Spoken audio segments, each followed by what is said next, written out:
Kata ibadah dalam Alkitab sangat luas, tetapi konsep asasinya baik dalam PL maupun PB ialah pelayanan. Nah, kata Ibrani, Avoda dan Yunaninya Latreia pada mulanya menyatakan pekerjaan budak atau hamba upahan. Dalam rangka mempersembahkan ibadah kepada Allah, maka para hambanya harus menyerap dalam Ibrani itu hisyatakawa atau Yunaninya proskuneo, dan dengan demikian mengungkapkan rasa penuh hormat, kekaguman dan ketakjuban penuh puja. Next. Jadi, ibadah menyatakan pekerjaan para hamba di mana mereka melakukan pekerjaan mereka dengan ketundukan, ketaatan, dengan rela, sebab hidup mereka bukanlah milik mereka, tetapi milik Tuhan yang telah membeli mereka. Demikian juga halnya dengan umat Kristen, darah Yesus telah membeli dan menjadikan umat Allah itu milik Tuhan Yesus. Itu terdapat dalam 1 Korintus 6 ayat 19 sampai 20 dan Wahyu 5 ayat 9 sampai 10. Kita masuk pada pendahuluan.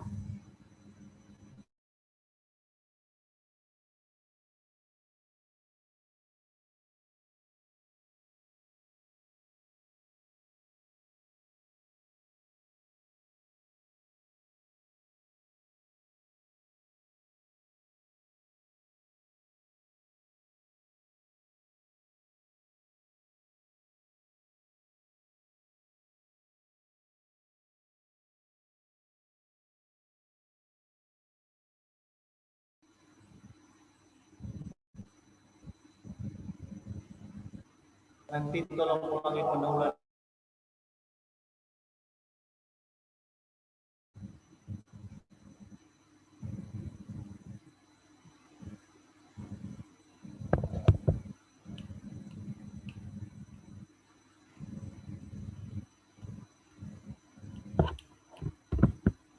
Silahkan Diana. Oke Pak. Ya, kita akan masuk pada pendahuluan. Ibadah merupakan suatu wujud ketaatan orang percaya kepada Allah dan syukur orang percaya atas apa yang ditetapkan sebagai suatu keharusan untuk pertumbuhan rohani dan untuk berbakti kepada Allah sebagai umat kepunyaannya. Nah, salah satu faktor penting bagi pertumbuhan rohani adalah mengenal hakikat ibadah yang benar. Nah, namun ibadah seringkali disalahartikan. Ibadah kadang hanya diartikan sebatas upacara keagamaan, dan lebih mirisnya seringkali ibadah hanya dijadikan rutinitas dan cara untuk menebus dosa. Oleh sebab itu, penting untuk kita belajar tentang ibadah. Nah, apa sih yang Paulus tulis mengenai ibadah? Dalam tulisannya di kitab Roma, kita dapat melihat dalam Roma pasal 12 ayat 1, Rasul Paulus menjelaskan pengertian ibadah. Bagi Rasul Paulus, mempersembahkan tubuh sebagai persembahan yang hidup, kudus, dan berkenan kepada Allah adalah ibadah yang sejati. Ibadah yang sejati adalah ibadah yang murni atau ibadah yang benar kepada Tuhan. Nah, yang harus dipersembahkan kepada Allah itu ialah tubuh, tapi yang dimaksud di sini adalah bukan tubuh secara harfiah. Next. Mempersembahkan tubuh berarti memberikan atau mengabdikan semua pikiran kita, perkataan, dan perbuatan atau tindakan kita sesuai dengan keinginan Tuhan, sesuai dengan kehendak Tuhan.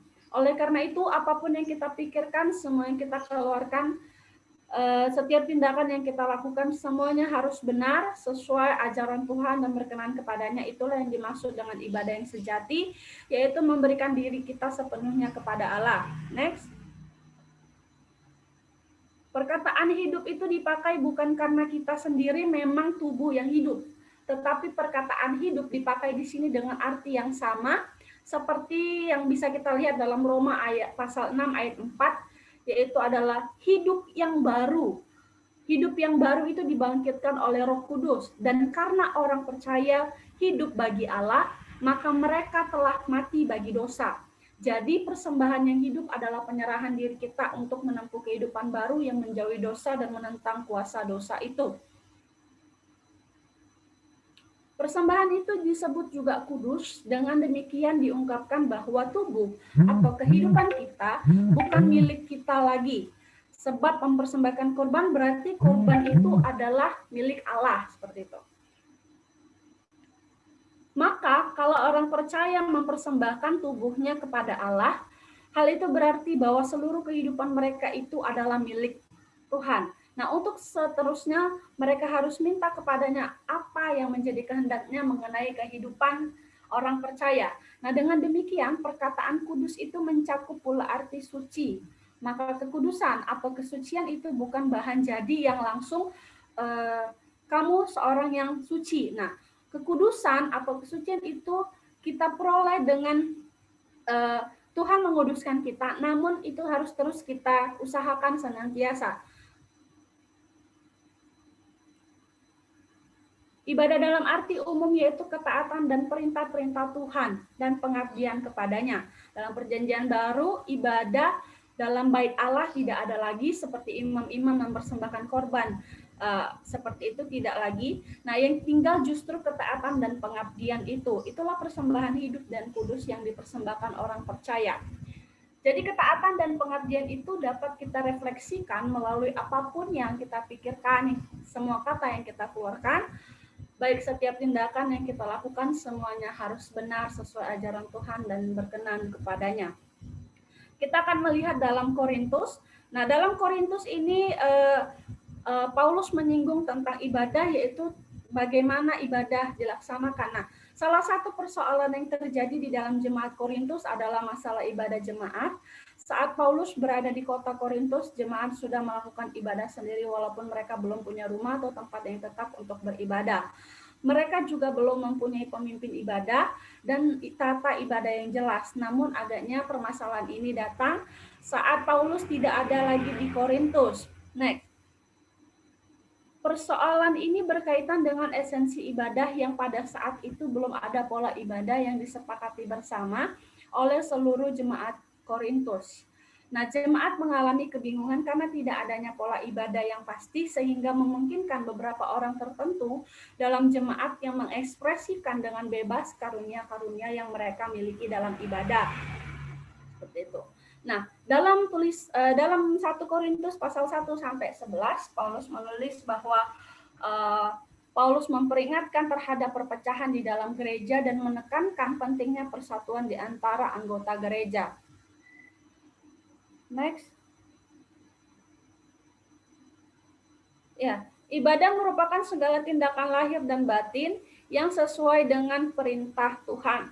Maka dalam tulisannya 1 Korintus pasal 12 sampai 14 Paulus mengajarkan bahwa kita hendaknya mencari karunia-karunia roh serta mengembangkan kepedulian yang hendaknya anggota miliki bagi satu sama lain dan menyoroti pentingnya kasih amal di atas semua karunia rohani lainnya. Nah, banyak anggota tetapi satu tubuh. Ibadah itu tidak mementingkan diri sendiri dan tidak memegang kesombongan. Next. Alkitab menuliskan bahwa ibadah harus berjalan dengan tertib dan teratur.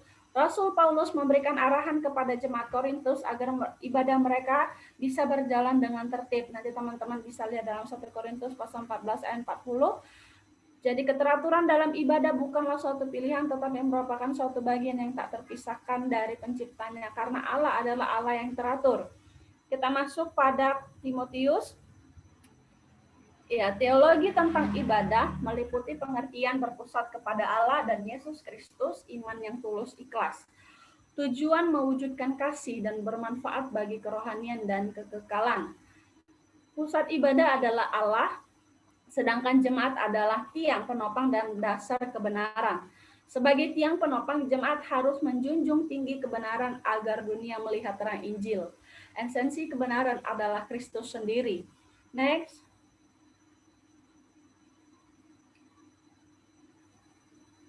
Teologi tentang Next. Ada beberapa hal yang perlu Timotius perhatikan agar ia dapat menjadi seorang pelayan Kristus yang baik. Nah, dalam 1 Timotius pasal 4 ayat 6 di situ ada kata terdidik. Di sini itu tidak hanya menerima pengajaran tetapi juga dalam arti memiliki hidup yang berakar. Nah, apa sih hidup berakar? Itu soal-soal iman dan ajaran sesat pada konteksnya Timotius. Nah, di mana kondisi hidup seperti inilah yang selayaknya dimiliki oleh seorang pelayan Kristus. Seorang pelayan Kristus melatih dirinya untuk beribadah.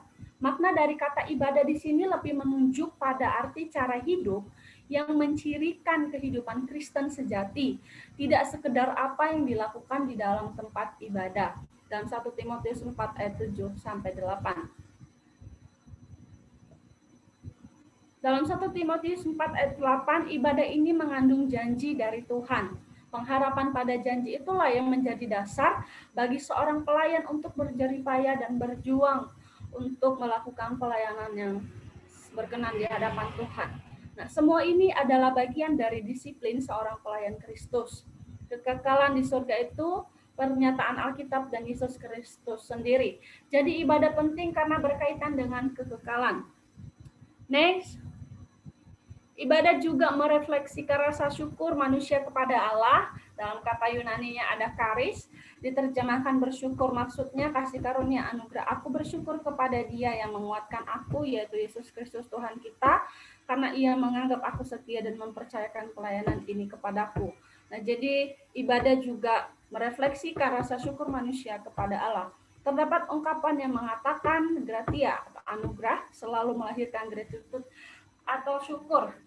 Inilah yang dilakukan Paulus. Setiap kali Paulus mengenang kembali jalan hidupnya, maka selalu akan timbul dalam hatinya penuh syukur satu pujian kepada Allah. 1 Timotius 1 ayat 17. Next.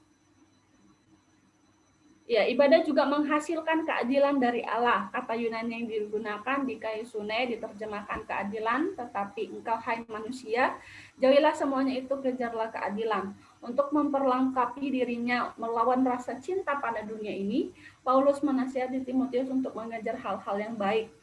Salah satunya adalah kejarlah keadilan. Ibadah menurut Paulus juga mengandung hasil kesetiaan. Kata Yunani dalam teks ini, pistis, yang diterjemahkan kesetiaan adalah dalam kaitan dengan keyakinan.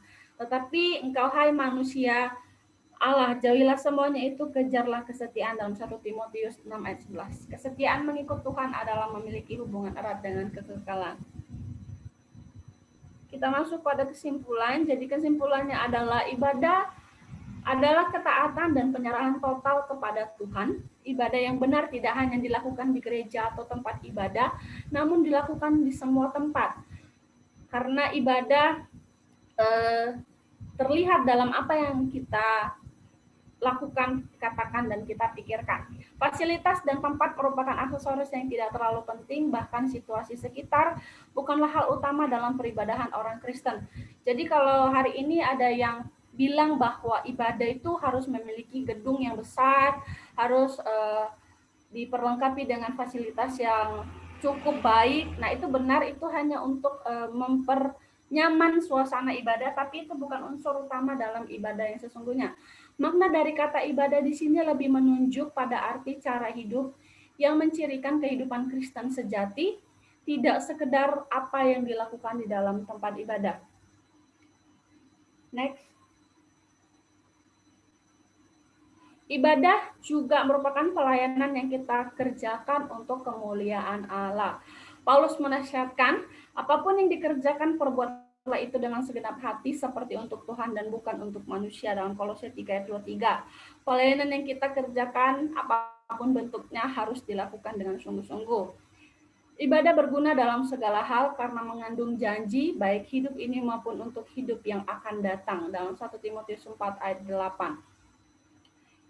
Ibadah yang disertai rasa cukup memberi keuntungan besar, pastinya damai sejahtera, sukacita yang Tuhan berikan bagi kita. Next.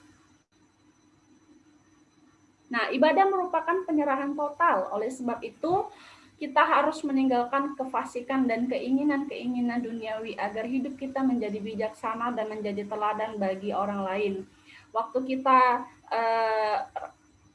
rajin beribadah, dekat kepada Tuhan, baca doa, baca Alkitab, namun hidup kita menjadi batu sandungan bagi orang lain, maka itu belum menjadi ibadah yang berkenan di hadapan Tuhan.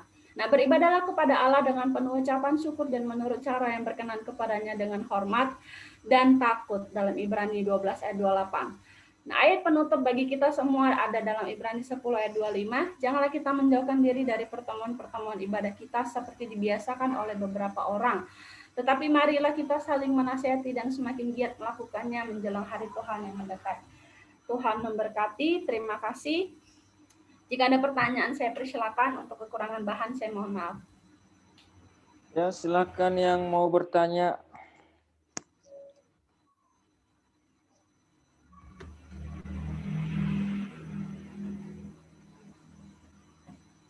Ada yang mau bertanya? Ada Pak.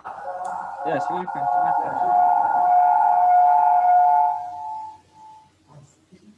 Kalau bisa yang di satu ruangan itu jangan pakai dua. Saya mau bertanya Pak. Ya, Apa silakan. tuh? Pada Diana, menurut pandangan Diana, ibadah itu kan bisa dikatakan bahwa berdoa juga kepada Tuhan seperti itu kan. Jadi ibadah itu adalah kudus. Bisa nggak Diana jelaskan eh, apa itu ibadah ibadah ibadah yang kudus? Ibadah yang kudus.